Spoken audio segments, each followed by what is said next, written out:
Video ini khusus untuk kamu yang sering dibully, yang sering dikatain, yang sering diejek orang, yang sering direndahin orang, dan kamu gak tahu caranya harus gimana.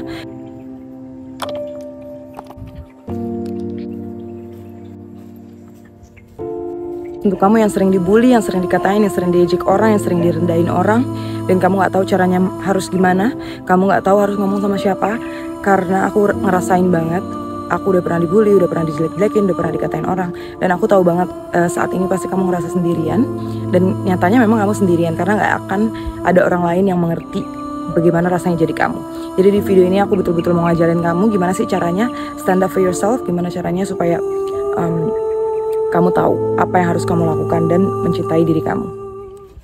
Dulu pas aku dikatain, dibully, diejek, aku tuh gak pernah berpikir kalau misalkan itu akan membuat diri aku menjadi rendah diri. Ya, aku gak akan berpikir kalau itu semua adalah alasan juga kenapa aku jadi pernah insecure, aku betul-betul membenci warna kulit aku betul-betul membenci apa yang sudah dikasih sama yang di atas. Aku bahkan sampai membandingkan kulit aku sama kulit mama aku. Ya, aku membandingkan muka aku sama mukanya beliau gitu ya, kayak bentuknya dan lain sebagainya. Dan aku mau kasih tahu kamu, bullying itu nyata. Jadi jangan pernah kamu berpikir kalau misalkan kamu itu halu ya, ini emang aku aja yang ngerasain atau gimana, jangan pernah. Bullying itu nyata, semua yang kamu rasakan itu nyata. Dan kalau kamu merasa sengsara ya berarti kamu beneran sengsara gitu. Nah, dalam video ini aku mau nge-share gimana sih aku melampaui semua itu sampai aku percaya diri seperti sekarang. Dan betul-betul bisa buka bisnis sendiri, bisa buka lapangan pekerjaan untuk diri aku sendiri, bahkan untuk orang lain. Yang pertama, kamu harus list orang-orang yang memang ngatain kamu, yang membuli kamu. Betul-betul kamu tulis satu-satu. Ya, kamu list satu-satu dan apa aja perkataan mereka yang menyakitkan. Kalau kamu belum ada, kamu harus observasi sekeliling kamu. Kamu perhatikan nih baik-baik. Siapa sih yang betul-betul nyakitin kamu, walaupun mereka cuma bercanda. Misalkan kamu udah omongin baik-baik, mereka bercanda, yes mereka bercanda, tapi tetap menyakiti kamu, itu kamu harus tulis juga. Ya, jadi pertama list semua orang yang memang kamu pikir menyakiti kamu gitu. Dan kamu itu bukan baper, kamu itu nggak lebay. Yang kamu rasakan itu nyata. Ya, kamu harus tahu itu. Yang kedua, setelah kamu tulis listnya itu dan apa aja perkataan mereka yang bikin kamu sakit, nah sekarang nextnya bagaimana kamu komunikasi hal tersebut. Karena kita nggak mau aja langsung bye-bye gitu. Kalau kita langsung bye-bye itu namanya kita melarikan diri gitu. Jadi jangan langsung bye-bye. Kamu tulis, komunikasikan dulu. Contohnya satu nih, misalkan orang terdekat kamu ya suka bercanda tentang jerawat kamu ataupun kulit kamu ataupun badan kamu yang gemuk ataupun bagaimanapun itu ya, suka bercanda. Nah, komunikasikannya bagaimana? Kamu komunikasikan kalau, hey, emang sih yang kamu katakan itu fakta gitu ya. Kamu jangan denial juga ya, kalau memang fakta ya fakta gitu. Misalkan orang ngatain aku hitam ya memang betul aku hitam. Akan tetapi ada hal-hal yang tidak bisa dijadikan bahan bercandaan. Kamu harus gituin ya. Kalau misalkan kamu belum bisa ngomong langsung, kamu bisa teks, kamu bisa lakukan apapun itu, intinya komunikasikan hal itu.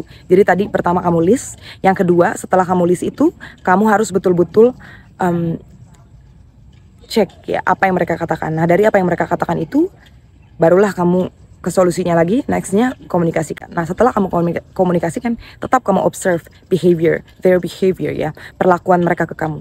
Mereka respect nggak setelah kamu komunikasikan. Kalau mereka masih ngejelek-jelekin kamu, masih ngebecandain apa yang kamu komunikasikan, itu berarti you gotta walk away gitu. Itu berarti kamu harus tinggalkan gitu. Dan yang aku maksud dalam tinggalkan di sini bukan kamu main lari aja, enggak. Jadi hindari gitu ya, hindari. Nah, caranya gimana untuk menghindari? Karena apalagi kalau misalkan situasinya itu betul-betul kayak di lingkungan sekolah, kan susah ya, nggak terlalu gampang. Kalau untuk case-nya di sekolah, di kampus, di keluarga, ini sama aja ya. Jadi ibaratnya kamu observasi, kamu ketawain dalam hati gitu. Karena kamu tahu apa yang kamu lakukan untuk diri kamu. Kamu tahu kamu terbaik, kamu yang terbaik untuk diri kamu. Karena gini, kalau misalkan kita udah belajar observasi, udah belajar mengendalikan emosi kita juga, udah belajar tentang komunikasi, kita merasa lebih baik dari dalam gitu. Kita merasakan sesuatu yang beda gitu. Jadi ada cahaya yang muncul dari dalam diri kamu itu. Nah, itulah yang tidak bisa diambil orang lain gitu. Makanya aku bilang percaya diri itu bukan cuma kamu merubah sesuatu aja, tapi betul-betul merubah dari dalam ya.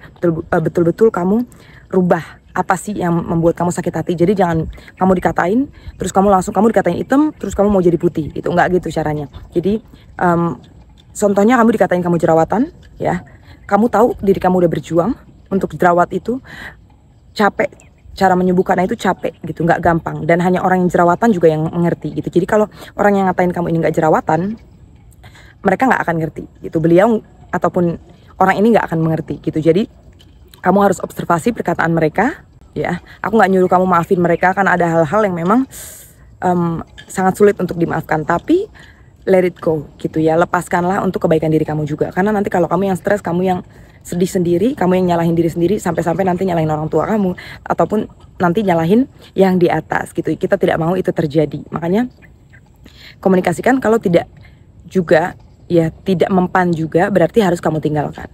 Dan jangan pernah menyebut mereka itu teman kamu. Jangan pernah, mereka itu parasit ya. Aku bilang sekali lagi, kalau misalkan kamu bilang, Kak, banyak banget yang di komentar bilang kalau, Kak, ini teman aku, Kak, ngatain aku, Kak, ini teman aku suka ngikutin gaya aku, Kak, teman aku suka ini, suka itu, gini. Kamu harus, you gotta choose your friend ya. Kamu harus betul-betul pilih teman kamu, karena ada beberapa orang yang memang tidak pantas menjadi teman kamu gitu. Jadi jangan cuma karena kamu mau punya teman, kamu menghalalkan segala cara gitu, menerima apa yang tidak seharusnya kamu terima gitu ya. Ada orang-orang yang memang jealous saja sama kamu gitu ya. Misalkan mereka berteman sama kamu karena mereka lihat gitu, menurut mereka itu mereka lebih cantik daripada kamu atau lebih tampan daripada kamu. Jadi kalau misalkan mereka berteman sama kamu, mereka terlihat lebih tinggi daripada kamu ya. Ada orang-orang seperti ini loh. Kamu harus betul-betul observasi. Jadi pilihlah ya lingkungan kamu, bukan semata-mata kamu ninggalin mereka, enggak. Jadi contohnya gini, misalkan ada lifeguard itu orang yang jaga pantai ya. Penjaga pantai ini melihat orang lagi minta tolong ya. Nah, kalau misalkan ini orang yang ditolongin ya malah narik kaki si penjaga pantai ya, penjaga pantainya ini antara dia mau nyemplung juga ke dalam ataupun dia tinggalkan gitu. Jadi kamu pilih mana? For sure kita pilih tinggalkan supaya kita lega gitu. Kamu nanti ngerasain sendiri, ada beberapa orang setelah kamu cut, setelah kamu hindari itu, kamu langsung merasa kayak lega banget gitu ya. Jadi, dan kamu juga harus percaya sama intuisi kamu. Kalau misalkan kamu habis main sama orang terus kamu rasanya kayak ini orang kok kayak gimana gitu ya, terus kamu sampai rumah nih, aduh capek banget nih habis main sama dia, berarti memang itu bukan orang yang tepat untuk kamu gitu ya. Kalau misalkan, jadi observasilah lingkungan kamu, observasi keadaan kamu, jangan marah tanpa alasan gitu. Kalau kamu marah, tanya kenapa kamu marah gitu ya. Jadi tanya diri sendiri, mengenal diri sendiri. Lebih baik kamu coba latihan ini yang ada di video ini ya, mungkin 2 bulan sampai 3 bulan pertama konsisten, aku jamin ya. Kalau misalkan memang nggak berubah juga, masih insecure ataupun masih sedih juga, masih tidak bisa stand up for yourself ya. Oh ya, satu lagi, kalau misalkan kamu dibully atau dikatain orang ya, kamu sudah tahu kamu berusaha. Jadi kamu adalah benteng untuk diri kamu sendiri gitu. Misalkan kamu dikatain, kamu bilang, hey ya, kamu siapa ngatain aku gitu ya. Bukan masalah kita mau berantem atau apa, tapi kita harus tahu, kita harus mengajarkan orang lain cara memperlakukan kita seperti itu ya. Jadi tadi diingat, kamu tidak sendiri, apa yang kamu rasakan itu nyata. Dan apa semua yang kamu keluh kesahkan itu valid gitu ya. Itu kamu bukan yang lebay, tapi memang itu yang kamu rasakan. Tapi tidak, sangat disayangkan tidak semua orang bisa merasakan apa yang kita rasakan, walaupun posisinya kita mirip gitu. Jadi lakukan exercise ini, lakukan latihan tadi yang aku katakan ya, 1, 2, 3, 4. Semoga kedepannya kamu bisa seperti aku ataupun seperti orang-orang lain yang sudah mencapai kepercayaan diri dan mencintai diri seutuhnya ya. Pesan ini tulus dari aku. Itu kenapa aku setiap hari buat video untuk kamu, mengingatkan gitu loh, kalau misalkan kamu itu sesuatu dan kamu bisa menjadi versi terbaik dari diri kamu sendiri. Thank you for watching. See you in the next video.